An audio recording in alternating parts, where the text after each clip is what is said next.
but don't do it around me. I don't think anticipation breed apathy. I sit on my ass. Welcome to Pure Rank. I'm Steve, and this is a podcast where I pick a band or artist and rank my favorite albums of theirs. On this episode, I will be talking about one of my all-time favorite bands, Bad Religion. I decided to feature Bad Religion for my first episode because I wanted to use a band I knew pretty well as a sort of pilot for this podcast.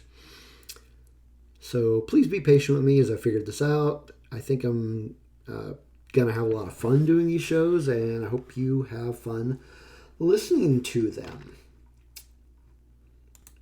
So, Bad Religion is a band, obviously, that was formed in 1980 by Greg Graffin, Jay Bentley, Jay Ziskraut, and Brett Gurewitz. At the time of its formation, all the members were still in high school, and they played their first show in November of 1980 in Burbank, California. Their first release was the 1981 self-titled EP.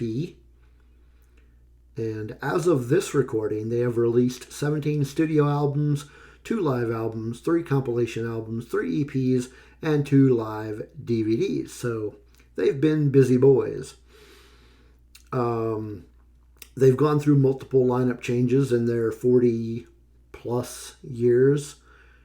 And I'm not going to go through all the different members, but I will say that the main core of the band, at least to me, has always been Greg Graffin, Jay Bentley, and Brett Gurewitz. Brett did leave for a while, but came back. But he has, I feel like, has been an integral part of their songwriting team. The band is known for their multiple vocal harmonies in their songs, and they have influenced countless other punk bands such as Green Day, The Offspring, Rancid, Pennywise, and a whole bunch more. There is a book called Do What You Want. It was published in 2020. That is an autobiography of the band that was co-written by the band itself, hence the term autobiography, but also co-written by a guy named Jim Ruland. So I started listening to Bad Religion back when I was in high school, and the first album that I heard of theirs was How Could Hell Be Any Worse. I've seen the band fly 3 times, I think only 3 times, strangely enough. The first time I saw them was in Dallas, Texas in 1996. They were touring for the Gray Race. I was actually back in Oklahoma on leave. I was in the military at the time. I was stationed in Alaska. And I was just home for like a week visiting the folks. And a friend of mine and his girlfriend at the time came and sort of kidnapped me and said, "We're going to Dallas." And I'm like, "All right, I'm going to Dallas." And they did not tell me until we actually got into Dallas what we were doing there. My friend knew that I was a big Bad Religion fan and told me, "Yeah, we're going to see Bad Religion." And I was pretty excited. Never seen the band before. Missed them several times coming through. And I was glad to finally have gotten to see them. Second time I saw them was in Oklahoma City. It was in 2014, I think. They were playing in this big field. I don't even remember the name of the venue. I know there was a name. I'm not even sure what's there now, but it was just a big giant field. And they were on the same bill with some other punk bands. Stiff Little Fingers was on that bill. Pennywise. And the headlining act was The Offspring. Now, I, of course, am not well, you don't know this, but I'm not really a big fan of the Offspring. I don't hate them. I'm just not really into them. And I went to see Bad Religion and Pennywise, but mostly Bad Religion. But my daughter had never seen the Offspring, and she had heard of them and really wanted to go see them, so I went with her. And we got through maybe a third of their set, the Offspring, and my daughter was just like, yeah, I don't like these guys, so we can go. So we left, but she did like Bad Religion. I don't remember getting an impression of Pennywise from her, but Bad Religion was great. Yeah, as they are. Third time I saw them was at Riot Fest in Chicago, and that was in the fall of 2022. I was living in Michigan at the time, and Riot Fest came through.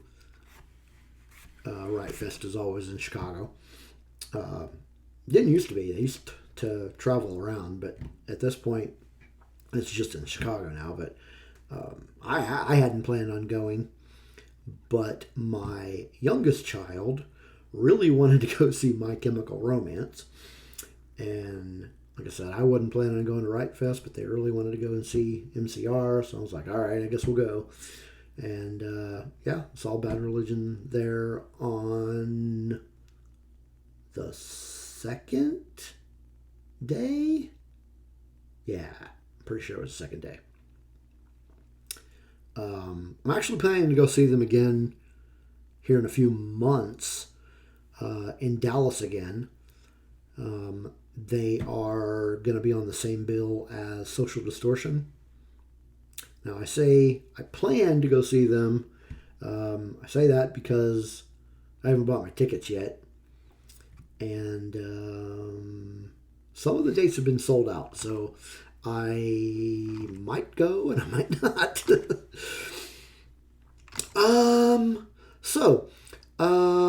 Let's go ahead and jump into these rankings. We're going to talk about my 5 favorite albums. Let me back up a little bit and kind of tell you what's going on with this podcast, what I'm actually doing. So I pick a band and I go through and listen to their albums, and I decide which are my 5 favorites, and then I rank them 5, 4, 3, 2, 1, 1 being my absolute favorite, 5, counting down, like a countdown show.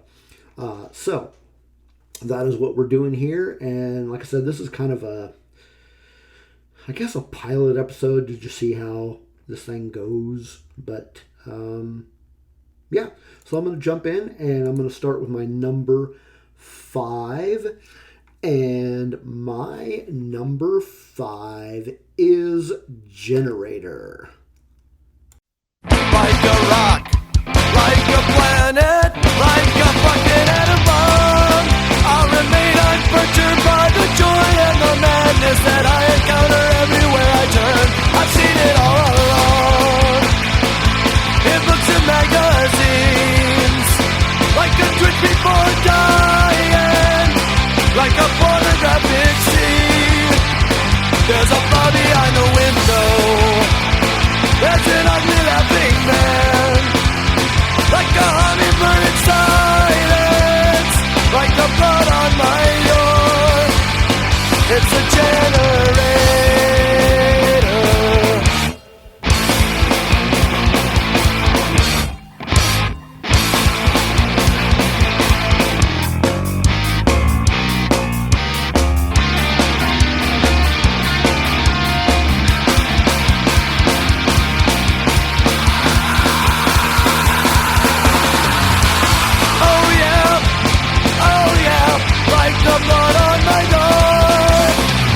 Me clean and I will run until I reach the shore. I've known it all along, like the bone under my skin, like actors in a photograph, like paper in the wind.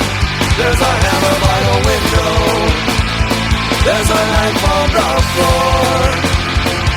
like turbines in darkness, like the blood on my door. It's the generator. So, Generator. Generator was released in March, on the 13th of March in 1992 by Epitaph Records. It was their 6th studio album, and it was recorded in May 1991 at West Beach Recorders in Hollywood. The guys in Bad Religion produced the album themselves. And this album was actually recorded live in the studio. A lot of bands don't do that anymore. But at the time, the band lineup was Greg Graffin on vocals, Greg Hetson playing guitar, Brett Gurewitz also on guitar with backing vocals, Jay Bentley on bass and backing vocals, and on drums was Bobby Scher. This was his first album with the band, replacing longtime drummer Pete Finestone. And what I just played, I played you the title track to Generator. And the thing about the song Generator, Brett Gurewitz has said that the song is a metaphor for God. He was quoted once, he said, the vibe that I'm trying to give is like if you've ever been in a room and the air conditioner's humming, you don't notice it, of course, because it's a constant hum. Then it turns off and you suddenly notice how quiet it is because it went away. That's the generator. It's just behind everything. It's funny. God and spirituality has been the central conflict of my entire life. Very interesting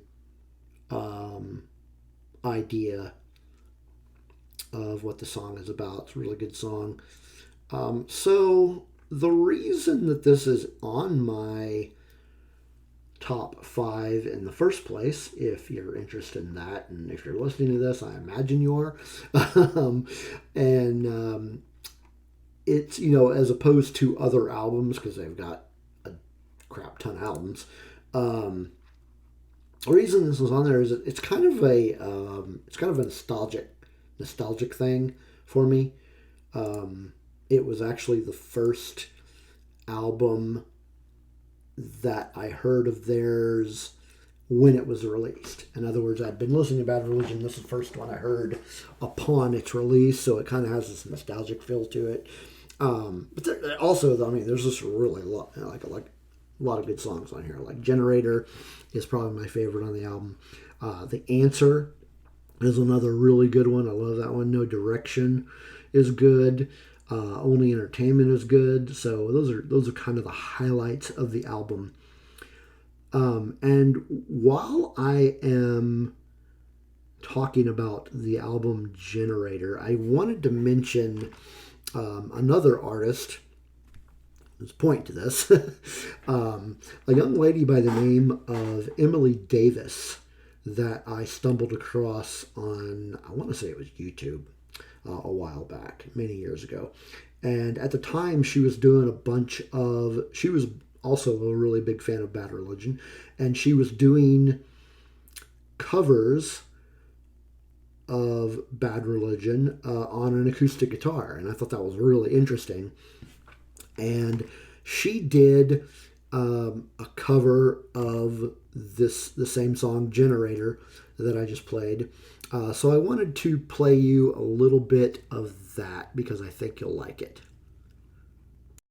Like a rock, like a planet, like a fucking atom bomb, I'll remain unperturbed by the joy and the madness that I encounter everywhere I turn.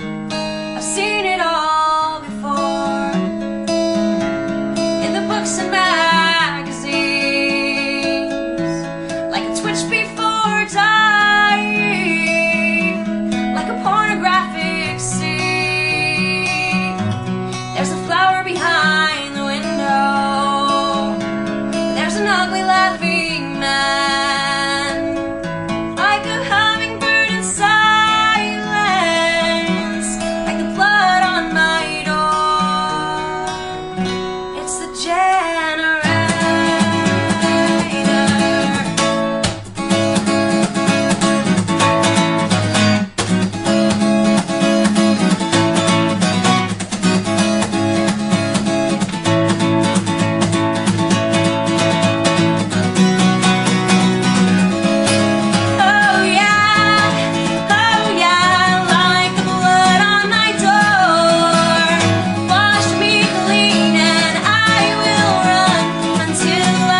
that was Emily Davis playing Generator. She's got a lot out there. Bad Religion covers on her acoustic and whatnot. So really cool stuff. I'm going to put a link to her YouTube in the show notes there. And that brings us to number 4 on my list. And that album is 1994's Stranger Than Fiction. So this is an interesting album in that it was the first album they did on a major label. They signed to Atlantic Records. This album was released in August of 1994 by Atlantic. It was re-released by Epitaph Records later in September of 2008. The album was recorded between April and May of 1994 at Rumbo Recorders in Canoga Park, Los Angeles. And this album was co-produced. It was produced by Bad Religion and Andy Wallace. The band lineup was identical to the one on Generator. And another thing about this album, this was Brett Gurwitz's last album with the band until he returned for 2002's The Process of Belief. During the tour for this album, I guess there was some misunderstandings or, I really don't know what was going on. Wasn't there. But he did state that he wanted to focus more time on his label, which was Epitaph Records. A lot of good tunes on this one. Tiny Voices, The Handshake, the title track, Marked, Inner Logic, What It Is. There were some guest spots on this album. Tim Armstrong of Rancid did some guest vocals on the song Television. And Jim Lindberg of Pennywise also did some guest vocals on the song Marked. This song was their first to chart on the Billboard 200. It peaked at 87. I'm going to be honest, I don't care about the Billboard 200. Most of the stuff on there is crap that I don't even listen to. But it's kind of cool that a cool band like Bad Religion ended up on Billboard. Like I said, it was the first album released by Atlantic. And the song ranked number 1 on Guitar World's Top 10 Guitar Albums of 1994. Cool little magazine there. So the clip I am going to play for you from this song is the song Marked. And for a monster, I am a winning one. This roller coaster ride is an enticing one. On the tip of the continuum, going away like through disorder, carrying me like a vessel to water. And everything you see leaves a mark on your soul. Everything you feel leaves a mark on your soul. Everything you touch leaves a mark on your soul. Everything you make leaves a mark on your soul.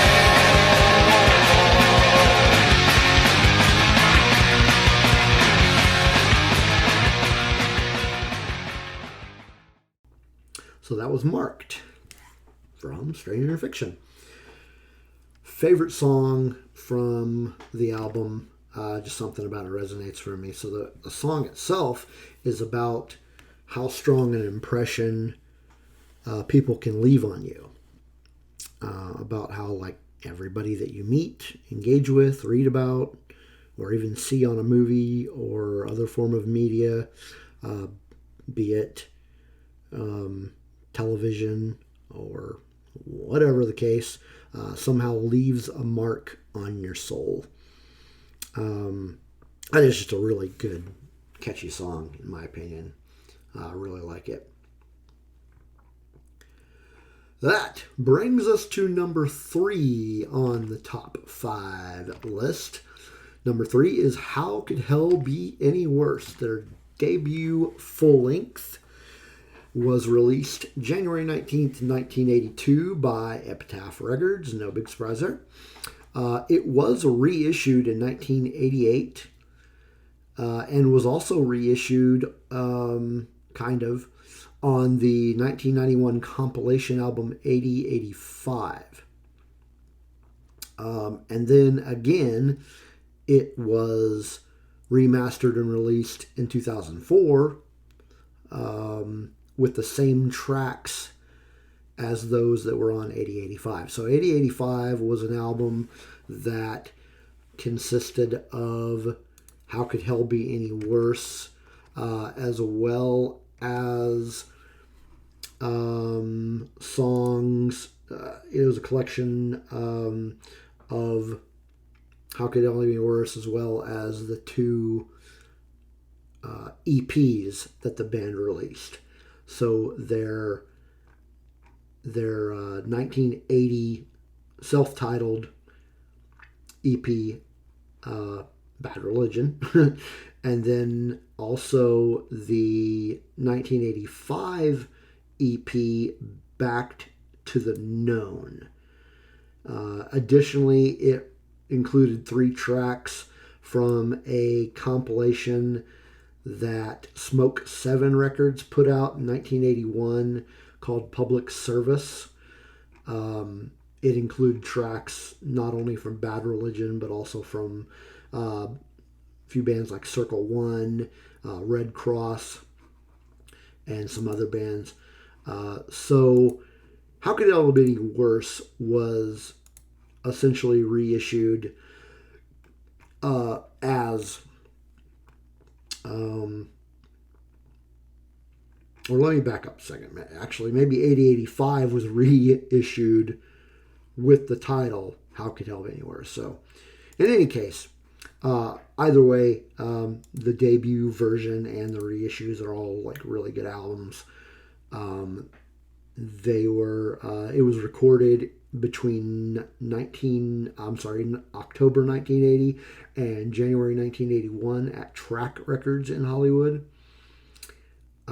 It was produced by Bad Religion, and at the time of the recording, the lineup was Greg Graffin on vocals, Brett Gurewitz on guitar, Jay Bentley on bass, and there were 2 drummers on the recording of this album. Founding member Jay Ziskraut, I don't know how to pronounce his name. I'm sorry, Jay.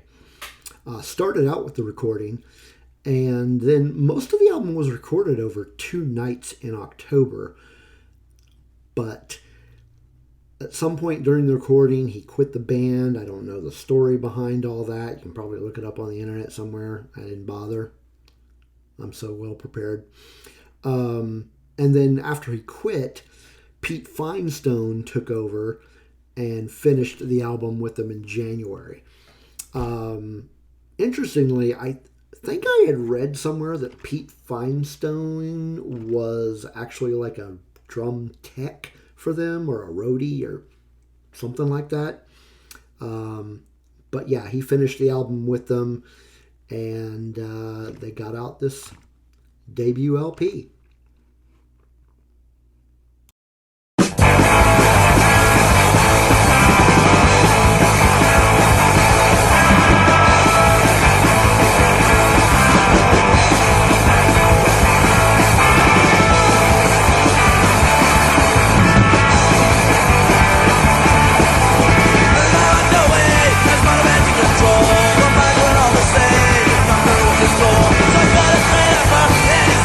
Sometimes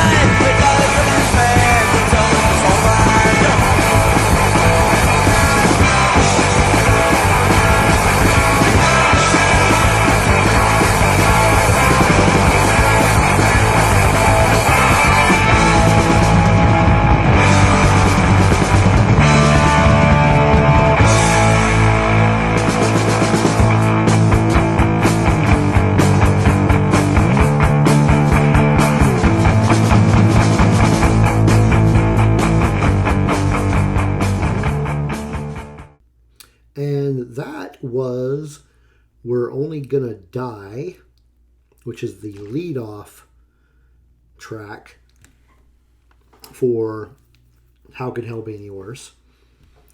A lot of really good songs on this one too. Can't go wrong with their first album though. But We're Only Gonna Die, great song. Fuck Armageddon, This Is Hell, another great song. In the Night, Voice of God is Government. Man, I wouldn't even know where to stop. I mean, they're all really great great songs rather. So this, as I mentioned earlier in the show, this was the first Bad Religion album that I heard. A friend of mine had the cassette, and I'm not even really sure where he had picked it up at the time, but we were both immediately enamored with what this band was doing. This was one of the first punk rock albums that I heard. We were listening at the time, high school, late 80s, early 90s. We were listening to a lot of Black Flag and Dead Kennedys and Circle Jerks. Probably some Minor Threat in there. And then got a hold of this, and it was just kind of game changer. Just Descendants was another band I was thinking of. I think at the time I had heard.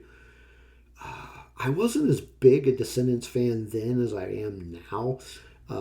At the time, I think the only album of theirs that I had heard was the live album Liveage. A friend of mine had the cassette, again, different friend, and played it for me. I was like, yeah, that was really cool. But yeah, so what Bad Religion was doing with this album, it was just different. I don't know. It was just really good. I mean, maybe the harmonies, but just a really, really good album. So yeah, How Could Hell Be Any Worse? Clocks in at number 3. Number 2 is Suffer. So Suffer was released in September 1988 by Epitaph Records. It was recorded in April of 1988 at West Beach Recorders in Hollywood.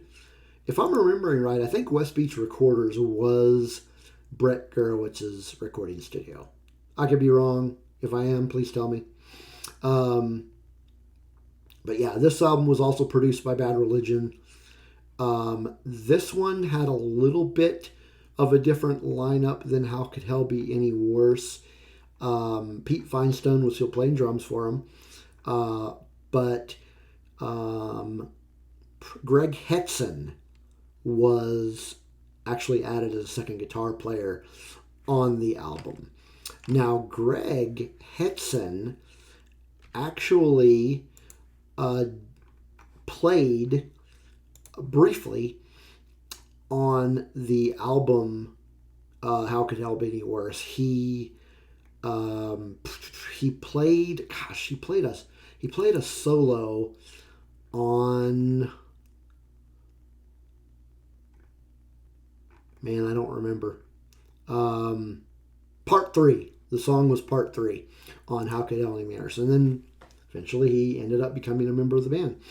For the better, I think. I think they were a lot better with two guitar players, and their music just got kind of notched up. Really great album, Suffer. There's just not enough I can say about this album. It is really good. Not my number 2, or not my number 1. It is my number 2. I'll explain why later. But yeah, really, really great album. This is actually cited by some critics as one of the most important punk albums of all time. This one also had some guest musicians on it. Donita Sparks and Susie Gardner, both from L7, played guest guitar parts. I don't know if they were solos or just additional guitar on the song Best for You. And then Jennifer Finch, strangely enough, also from L7, provided guest vocals on the song Part 2, The Numbers Game. Again, lots of really great songs. If I could narrow it down to the highlights, I would go with You Are the Government, Suffer, the title track, Do What You Want, which is what we played at the very top of the show. And then this song that I'm going to play for you. This is Give You Nothing.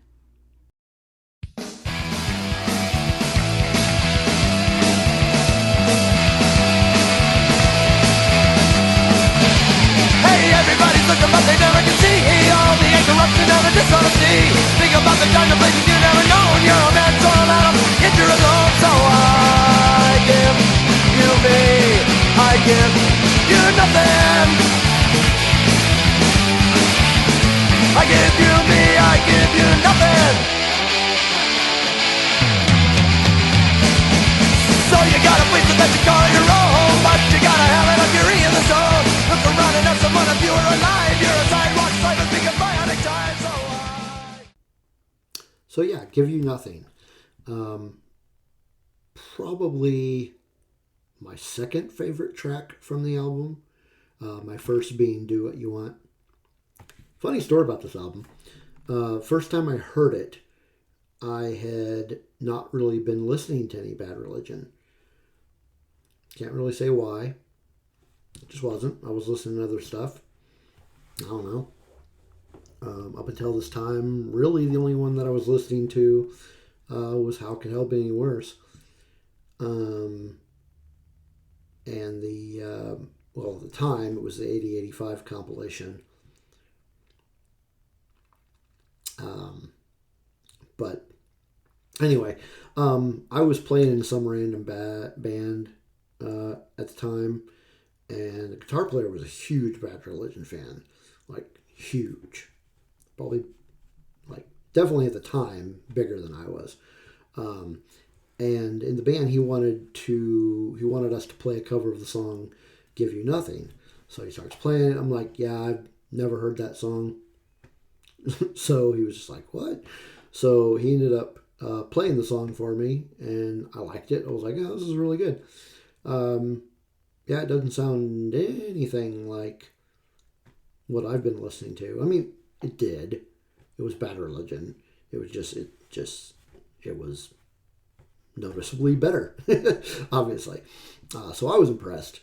And I mean, even now, I can agree with most people. This is one of the most important punk albums of all time. That being said, it is not my favorite Bad Religion album, because the number one spot goes to the 1989 album No Control.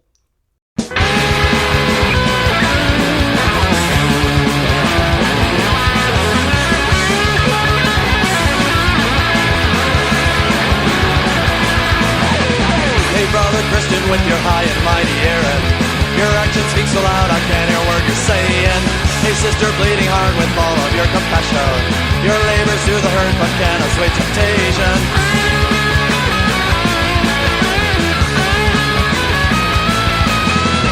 Hey man of science with your perfect rules of measure, can you improve this place with the data that you gather?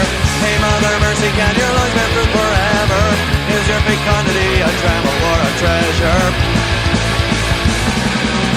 And I wanna conquer the world, give all the idiots a brand new religion, put an end to poverty, uncleanliness and toil, promote equality and all of my decisions with a quick wink of the eye, and God you must be joking. So that song that I just played a clip of is I Want to Conquer the World. So, No Control was released on November 2nd, 1989 by Epitaph Records. It was recorded in June 1989, also at West Beach Recorders in Hollywood, also produced by Bad Religion. Band lineup was the exact same lineup as that of Suffer. Some of the highlights on this album, man, this is a rough one because I just love this entire album. Change of Ideas, I Want to Conquer the World, It Must Look Pretty Appealing, Sanity, I Want Something More, Big Bang, No Control. Jeez, whole album's good. So the first time I heard this album was actually the same day that our guitar player played some clips off of, or some songs from Suffer for me. But for whatever reason, and as much as I did enjoy Suffer at the time, I just kind of gravitated more toward this album. To me, and maybe this is just because I heard this album directly after having listened to Suffer.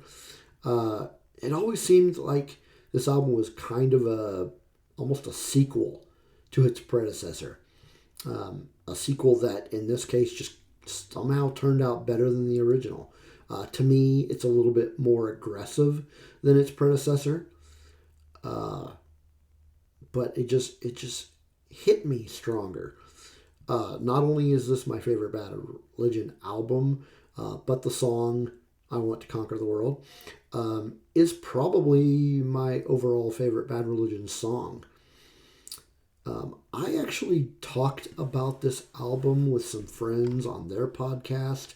My friend Justin and his brother Dylan do a podcast called Punk Lotto Pod. I will put the show notes, I will put a link to their podcast in the show notes. But yeah, they do a podcast, and on their patron exclusive episodes, they do these episodes where if you're a certain tier patron, you are allowed to pick the album that they talk about. And I picked No Control, and they invited me on the show to talk about the album and my thoughts on it. So definitely check out Punk Lotto Pod. It is a really good punk rock and punk rock adjacent podcast. Anyway, so yeah, No Control is my number one album by Bad Religion. And yeah, that is the first episode of Pure Rank, discussing my 5 favorite albums of Bad Religion. Hope you liked it. If you've got any comments as to how I can improve it, or anything else you'd like to hear on a future episode, please let me know. I will have the contact information for the show in the show notes. And if you get a chance, please leave a rating and a review for the show. And but yeah, just let me know how it's doing. I liked doing this. I hope you enjoyed it, and I hope doing more of these in the future. But with that note, I am going to do a few podcast shout outs. I already did one, so Punk Lotto Pod, definitely want to check that one out. Another really good music podcast is One Band, 5 Songs. That is done by my friend Dave Brown.